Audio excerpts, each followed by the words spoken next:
Yo, today I'm gonna run through how much money I'm earning mining Ethereum, what I'm using, how I'm doing this, and really just the pros and cons. So a little bit of a spoiler, right? Other than the noise, and you can't tell, but I just walked into a really big heat wave, is the simple fact that mining is very profitable. It's, in my opinion, once you get on with the basics, it's easy passive income. The gear behind me is mining $94 a day just in Ethereum. And that's not the only coin that I'm mining here. But there is an upfront cost. You gotta get some mining rigs. And then there's also an elephant in the room. How much longer will Ethereum even be mineable? We're gonna break all that down and more in today's video. My name is Vosk. I will be your host today. I work for Tails, the cutest pup in the game. Let's jump into another fun crypto video.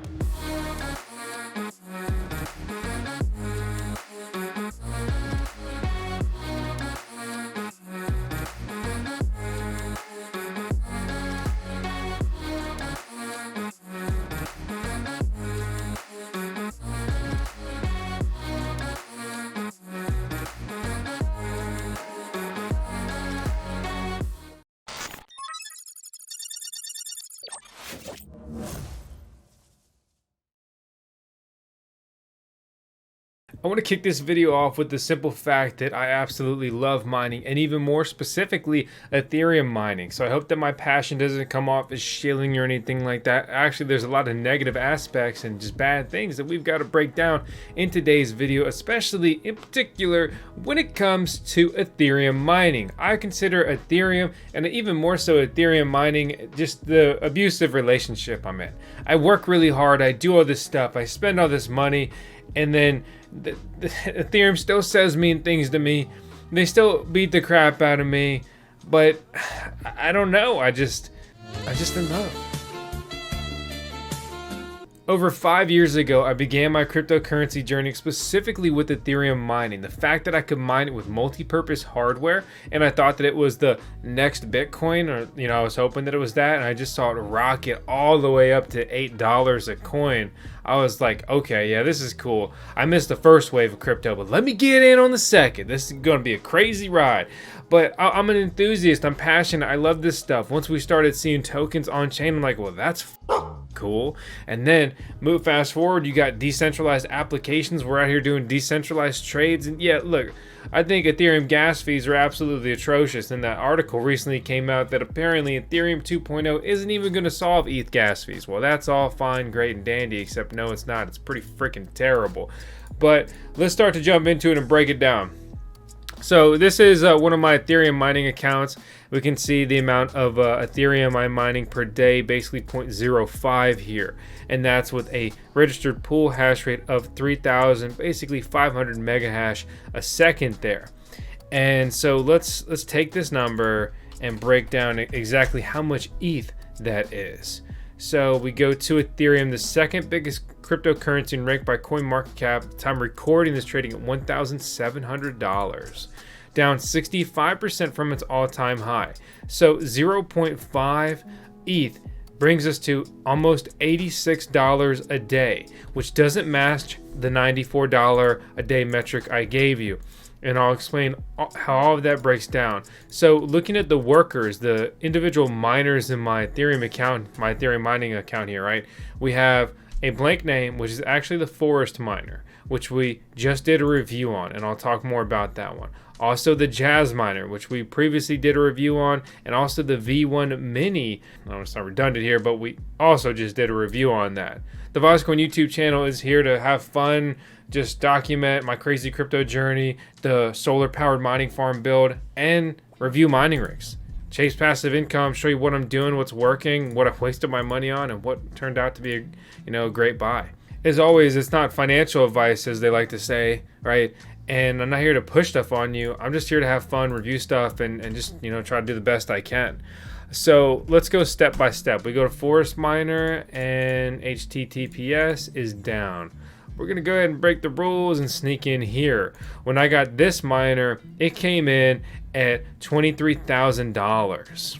But they did send it to me to review, but they wanted to throw that number in my face many times. I'm like, dude, this thing's good for like another month, but okay. Right now it's at 16 grand. But there are some other miners that are much cheaper. For example, the Jazz miner, right? So I'm using the X41U. This thing's pretty quiet. This miner is really efficient. It's very profitable. And this is actually one of my more preferred mining rigs. I like the server style design. There's a lot of different ways you can deploy this. I just sat it on my shelf, but you got a server rack. You can start having fun with a device like this. They have numerous other models, but this is the only model that I have tested. Specifically, Jingle Mining is their distributor, and we do have an affiliate program with them. So if you decide to buy one of these, please use our links. But do not buy any miners before you watch this video all the way through. I need to reiterate some information you need to know. Okay, but let's break it down by the numbers, and then we'll talk about the dirty little secret that isn't all that secret. So we got the Jazz Miner X41U, and so it's supposed to be making about $12.60 a day. It costs about 60 cents to run at a 12-cent per kilowatt hour electric rate, which brings us to $12 a day there. The forestminer, in my experience, is pulling $67 a day, and it's costing about $11 to run, bringing me to $56 a day in profit. Then we have the V1 Mini, which is supposed to make $7.30 a day. It costs about 70 cents per day to run, pulling in $6.40. But you may have picked up something in my account here. The simple fact that this thing is offline. I don't know why, but it just simply flicked offline and did not come back online within the last 24 hours. Specifically 19 hours and 3 minutes ago.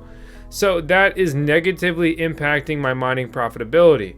Also, my Jazz miner is not mining per the pool side as fast as it's supposed to. I'm about 70 mega hash a second down from where I'm supposed to be with that device.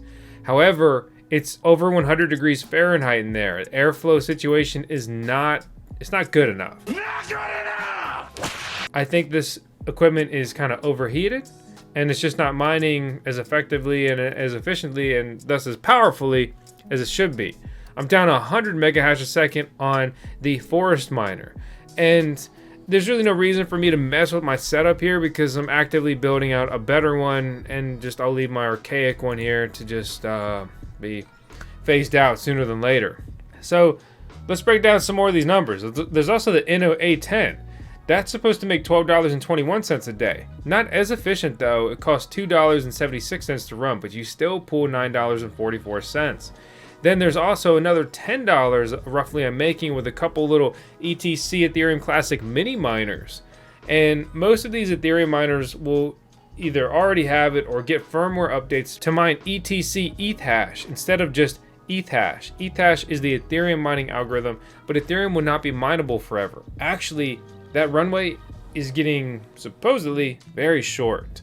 So all of these miners either can already or should receive, hopefully, firmware updates to be able to mine Ethereum Classic. But here's the deal is, let's talk about this. The amount of dollars per day minted on Ethereum is $22 million in the last 24 hours right now. And this is pretty typical. You see that there's more money to be earned mining Ethereum than there is Bitcoin. And Ethereum is half the market cap of Bitcoin. Just let that sink in, right? Then you've got Ethereum Classic. You mine about $500,000 of Ethereum Classic a day. That absolutely pales in comparison to Ethereum's 24-hour issuance. So all of these Ethereum miners are going to flood over there when Ethereum is no longer mineable. When does that happen though? Well, let me show you this link that I just grabbed. You can see that this predicts the merge date, how many blocks are left, and really there's only a couple weeks, several weeks left that we are supposed to have Ethereum mining. Look, they could pump the brakes, things could be extended, maybe they'll operate both chains in unison for a longer period, but that's not what they want to do, and it's not their plan. And basically Ethereum is supposed to no longer be mineable in 3 weeks when I record this. By the time I get this video edited, we can maybe only have like 2 weeks left per the projections, right? So it's interesting, right? And it's weird. And so I go over to Inno Silicon, right? I go to their site. They don't even show you anything about their miners. They're talking about all this other BS they're working on. Yeah, whatever. Show me the miners. You got a fantasy GPU? That's starting to sound weird. I go to the miner tab. Nothing. Let me turn the shields off. Nothing. Still nothing. Right? I go to the direct product listing for the A10, the Ethereum miner. Nothing. That's very weird and peculiar. A lot of these miners have popped up only like very recently, like the forestminer. And they have ties to Lindsay Phoenix, which basically made powerful Ethereum miners that were never sold publicly. Then they hit me up and they pressure me heavily to get this review out on this miner that I already published like as soon as possible, and in exchange for receiving the miner to review. And so just to, be a little more transparent there, right? So I think that's a really cool opportunity because then I can review a mining rig I would never buy. I just would never, with this runway and that price point, especially as it was at $23,000, no way. It's gonna take me like 2 years to break even. I got more like 2 weeks. Okay. We go to the Apollo miners. They've got the V1 Mini, which we talked about. They have a full-size V1 miner, and they also just dropped the SE Plus and the SE, which both of those miners mine Ethereum, and they're coming in a black box here. Not to be confused very easily, might I say, by the Apollo or the iPollo or the iChicken. Okay, Mini, Classic, Plus, V1. I forgot the V1, that's the more confusing part, but anyway, I messed up my delivery, all right? You want a limited edition one with not that cool of a design? Well, here you go. Here's the other thing I want to discuss is why don't my numbers match up properly, right? So right now I'm limited on electricity, so I actually can't even plug this in with all these other miners because I run out of electricity / I cannot deal with all of the heat. So I'm also missing this because it went offline. So I'm really supposed to be making about $68 by combining these two, terrible job there, numbers. Not inputting the $10 a day roughly on Ethereum Classic, which would bring me up to 78.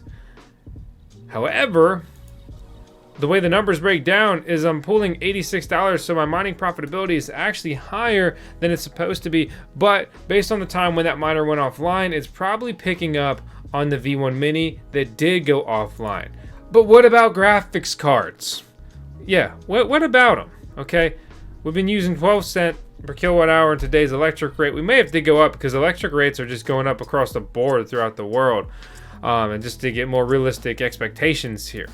So 3090 Ti, the most powerful and expensive graphics card right now that you could pick up per WTM for $1,300 would earn you about $3.20 a day mining Ethereum. After you pay your electric bill, $2.20 a day, you'll break even in 589 days. Or you could get the Radeon 7, and this is just not a good price point pool, but if you pay that much for it, you deserve to break even in a projected 1,042 days.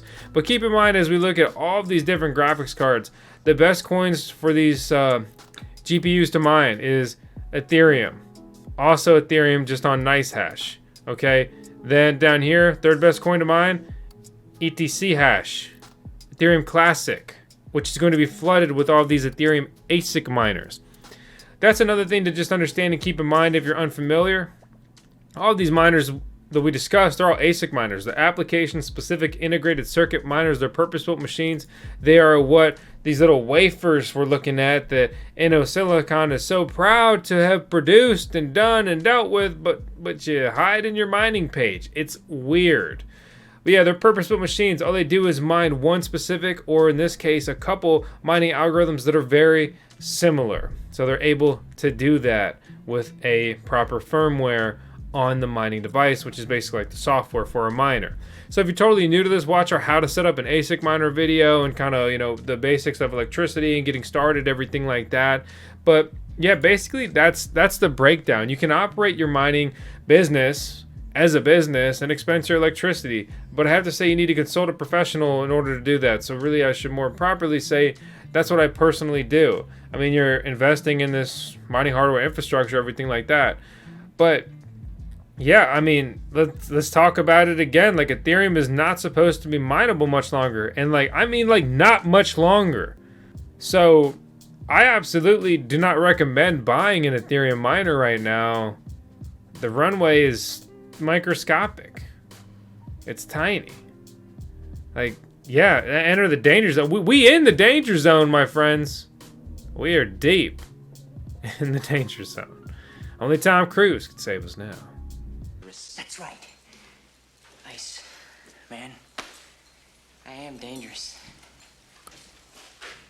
So basically, I feel pretty numb to the situation. I won't rant or talk about it too long, but it's that grassroots impact of getting into Ethereum mining, specifically with multi-purpose hardware. But GPU mining landscape has changed so dramatically. There's so much money to be made historically, previously in mining, largely in part due to Ethereum, that so many major mining farms have been built out with GPUs. It's not as cool. It's not as appealing. It's just not as, like, you know, cutting edge and underground and just decentralized.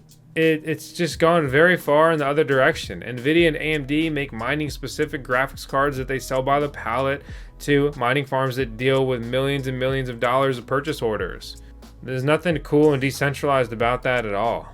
Years ago, I was really mad and upset that Ethereum wasn't dealing with the ASIC miners on their network. And I was also upset they were even trying to move away from mining and at a minimum not even just simply operate some kind of hybrid blockchain where they utilize proof of work and proof of stake. How magnificent does that sound? But no, they don't. They're little lemmings and they just want to be, they think this is going green.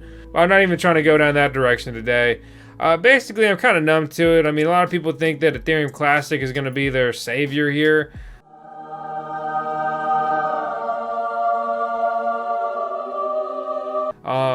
It's not. The deeper you dig into Ethereum Classic and Charles Hoskinson's involvement and how he's really only interested in the Ethereum competitor Cardano, right? And then IOHK Labs and their involvement in ETC, it's really just there to undermine Ethereum and be the original chain, because the whole DAO and the way they rolled back the chain, and you know, Ethereum did something that a lot of people frown upon. But Ethereum's main blockchain is Ethereum. Whether you like Ethereum Classic and you think that that's, you want to argue that. I mean, you sound like a Bitcoin casher. Just let that sink in. Or even worse, what do you like, Bitcoin Gold? Don't tell me you like Bitcoin Private. That's like the worst of them all. This is the worst. There's some other BS nonsense forks that are going to come out of this, which be very much like the coins I just mentioned, like ETH POW and things like that. Look, I love mining and mineable coins, but you can't just force something and you can't just ride on someone else's name. If you have a great cryptocurrency project, get out there and blaze a trail. Don't call yourself Bitcoin Jr., okay? Or Ethereum the Third. Just let it go, bro. Just let it go. You're an orphan block. It just didn't work out. I descend from orphans as well. Both of my grandfathers are orphaned. I get it. We gotta get out there. We gotta blaze our own trail. It's the only option. If you want to blaze a trail with me, hit the subscribe button. Hit the thumbs up. That's the breakdown today of just everything we're doing, all the gear there. I mean, I could talk about price points and stuff like that for the miners. I did kind of leave that off. Their prices have dropped dramatically. The Jazz miner was selling for like 10 grand or 9 grand or something, projected to break even in about a year. And in about a year, Ethereum was supposed to be no longer mineable. Now it's selling for much less. A lot of these miner manufacturers are just trying to get out of all their hardware, their stock, their existing chips, and they're like, hey, buy these miners, and they're sending them around. They're more interested in working with content creators, or the despicable word in my opinion, influencers, and all that kind of stuff right now, because they want the screen time, they want the exposure. And I hope that this video doesn't come off the wrong way, or you think I'm being manipulated or something. Look at the first 2 videos I ever uploaded on this channel. Sort the videos by oldest. You'll see the first video is me mining Ethereum. Second video is me reviewing an ASIC miner that I wished could have mined Ethereum back then, but it didn't.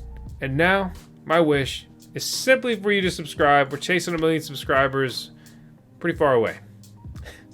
Help us get the gold play button. I'll see you on the next one. Thanks so much for watching. As always, stick around for the cutest and the fluffiest 15 seconds of Tails Vosk, the CEO, the Chief Ethereum Officer here at the Voskcoin YouTube channel.